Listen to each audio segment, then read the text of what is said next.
Yo, what up, everyone? Welcome to another episode of Docs Outside the Box. I'm Dr. Nee, joined by my amazing co-host, Dr. Renee. What's good? Welcome, welcome, welcome, welcome, welcome. You forgot exhausted. Yo, you look tired as hell, yo. I am Tired as tired. hell. You know, Them kids you running people like ragged. look tired. Yeah, that's me, right? If you're not watching on YouTube right now, y'all are missing. But yo, you know how when your eyes kind of like your With the eyelids, hoodie look. The hoodie look. the Guys, if hoodie you're not look. watching, Renee is she's Yeah. potting with a hoodie on when you know which is the ultimate, like, I don't give Damn. IGDAF. You know, Hashtag. people watch and listen with their kids in the car and eat. Yeah, Like they do. They do. I'm sorry. you Yo, like real Alfred, quick. like To everybody, you gotta beep to out that everybody F who's bomb. listening, hold on. To everybody who's listening who I work with, to everyone who's listening who um in some form or fashion, like we talk on a like often. Like, don't take none of this personally, all right?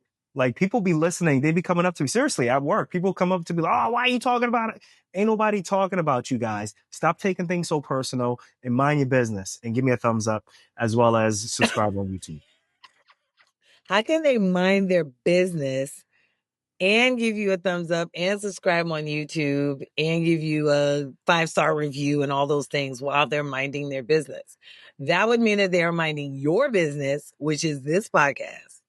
So I'm a walking everybody, contradiction.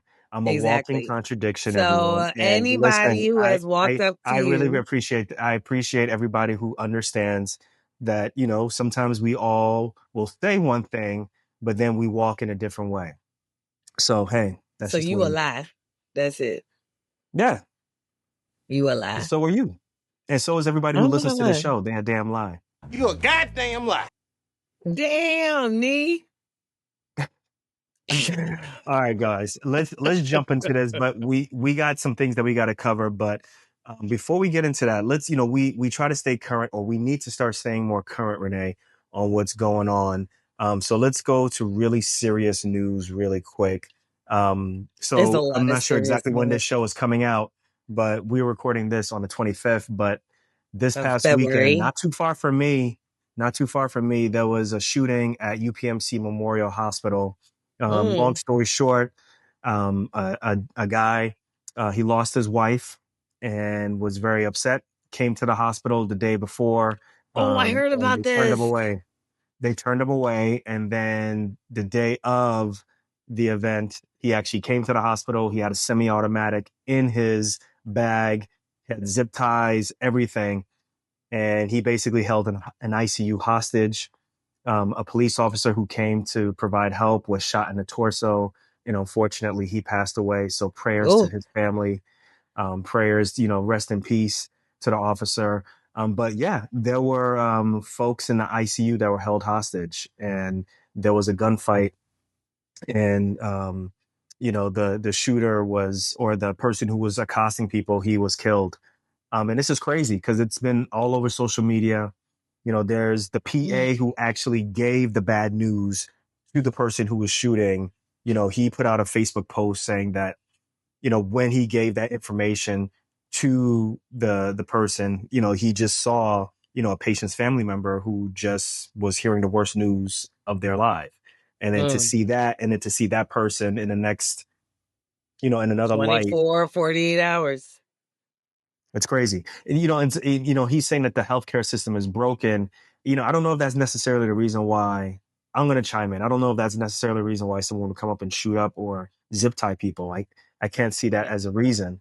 But I look at it more of, we got a violence problem in the United States. We got a violence Oh man, problem, that's and it's a major issue. And I know what I'm saying is, look, what I'm saying is, how like there's just certain things that are just like it's obvious, right? Like we have a violence issue.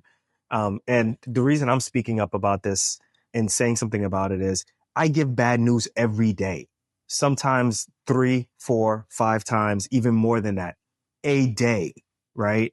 For various different things to the point where it affects how I even interact with my family. Like I understand certain things, right? Like I handle things with my parents differently or handle things with different people because I'm always I'm not a skeptic. There's a skeptic versus cynic, right? I don't know where I fit in there, but I just understand life and the cycle of life and how life is can just be snuffed out just like that.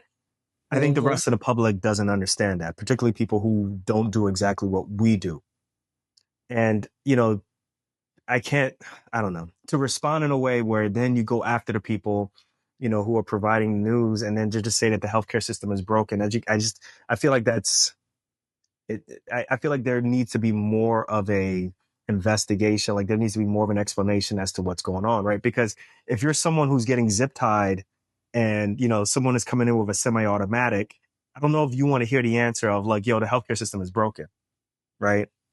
Um, I don't know. It's just it's crazy. It's crazy. If you're a family member, if you're the family member of the police officer who died, it's like I don't know. What are your thoughts? I'm sorry, I didn't mean to put you on the spot, but I just had to say that. No, I mean, I think I don't know why I don't know why the person who wrote the Facebook post wrote what they wrote.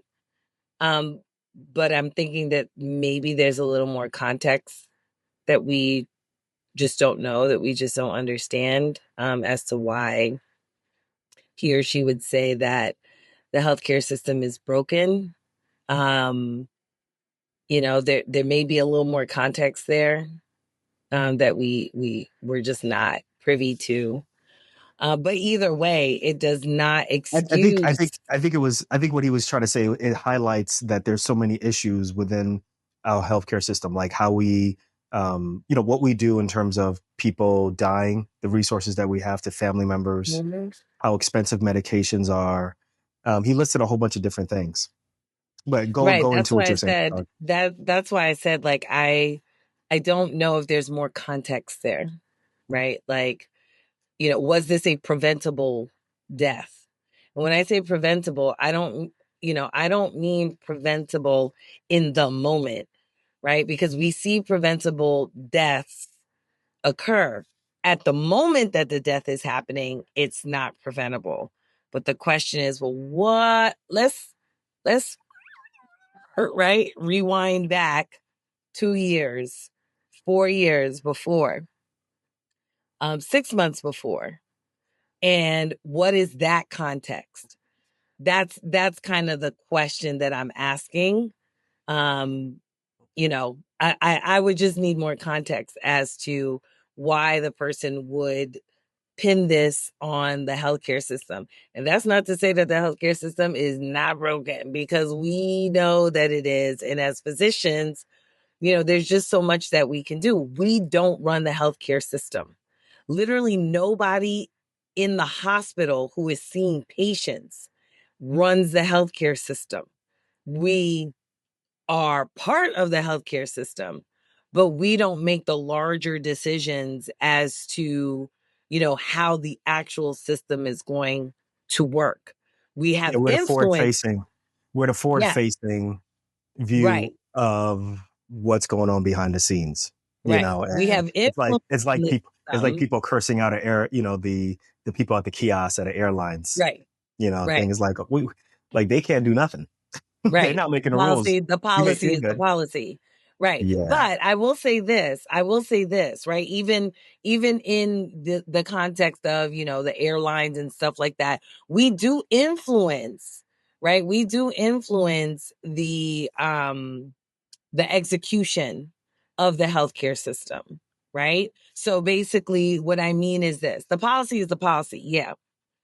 But bedside manner, how you approach people, what Mm, you look at decide that you. you can do, Oh shit. Dr. Renee's what you cooking. decide you're not going to do, even though you can do it, right? We see that all the time. If you go um to the airport, if somebody wants to bump you up to first class, they can do it. They can do it, right? But if they don't feel like doing it, they're not going to do it. Well, but that's customer service. So is the customer But that's what service in I'm that saying. situation the same as the customer service in medicine?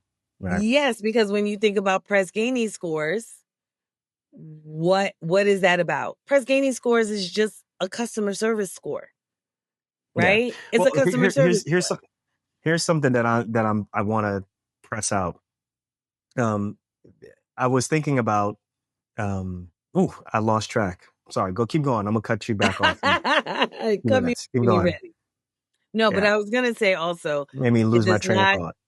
it does not excuse the behavior of the gentleman who lost his wife, right? Like, to say that the US has a violence problem is an understatement, right? It's a complete understatement. And the US has had violence problems since 1492, you know?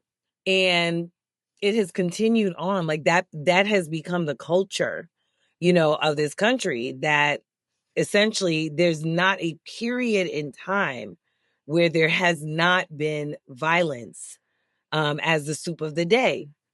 And so when you have as kind of this cultural tradition that, violence is essentially the way to deal with things, then yeah, even on an individual level, right? We're not even talking about going to war or, moving Native Americans, off their lands and annihilating them. We're not talking about hosing people, black people down in the street. We're not even talking about those things. We're just talking about on an individual level, right? We have whole shows dedicated, right, to You ever think taking about what people we get out. used to? You ever think about what we get used to in terms of Yeah, where we appreciate violence or yeah. where we accept violence? Like It, we've it's gotten it's acceptable, entertainment. we've grown to, well, not the entertainment part. I'm saying that we've grown to accept violence at schools. We've Yeah, grown to accept violence at churches, right. playgrounds. Now we have to start getting used to having violence at In the hospitals, hospital, right? And that's crazy. absolutely. I'm not saying it's crazy, but it's just It's like crazy. imagine you going through and realizing that, yo, like this could be your last day, or like I find myself like going to the ICU. I'm like, is there another way to get out of here? No, I'm serious.